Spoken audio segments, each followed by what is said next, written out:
وآخر دعواهم أن الحمد لله رب العالمين۔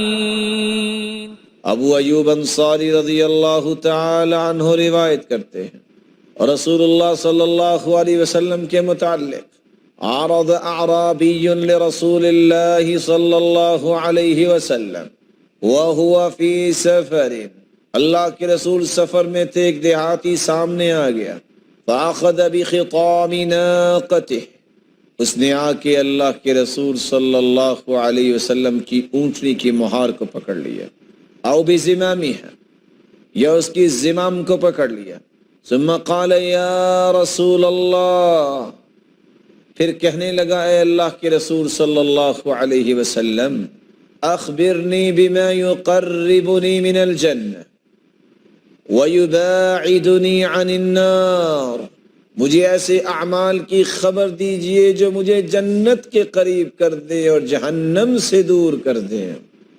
فَقَالَ تَعْبُدُ اللَّهِ، تو آپ نے جواب دیا اللہ کی عبادت کیا کر،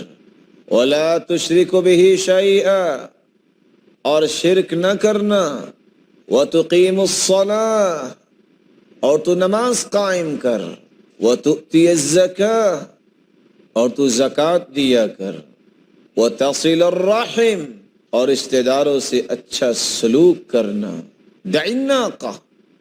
چھوڑ دو میری اونٹنی کو، میں نے تیرے سوال کا جواب دے دیا ہے۔ فَلَمَّا أَدْبَرَ، پس جب وہ شخص جانے لگا، قال رسول اللہ صلی اللہ علیہ وسلم، تو رسول اللہ صلی اللہ علیہ وسلم فرمانے لگے، ان تمسک بما امرته به دخل الجنہ، اگر یہ شخص جو جانے والا ہے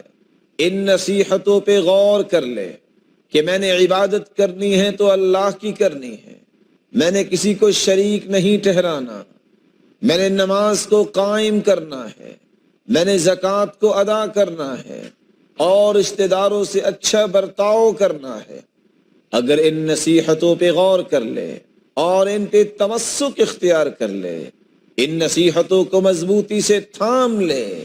تو گواہ بن جاؤ یہ شخص ان نصیحتوں پہ عمل کرنے کی وجہ سے، صلہ رحمی کی وجہ سے، توحید کی وجہ سے، نماز اور روزے کی وجہ سے جنت میں جائے گا۔ اللہ رب العزت ہمیں بھی اب توحید کو خالص کرنے کی توفیق عطا فرمائے۔ اللہ رب العزت ہمیں شرک سے بچائے، شرک سے بچنا، توحید کو خالص کرنا، جہاں دنیا میں امن کا باعث ہے وہاں آخرت میں امن کا باعث ہے۔ اللہ رب العزت فرماتے ہیں، الذین آمنوا ولم يلبسوا ایمانہم بظلم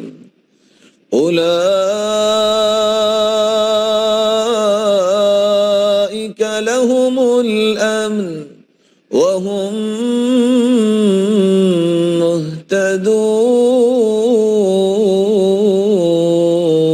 مہتدون،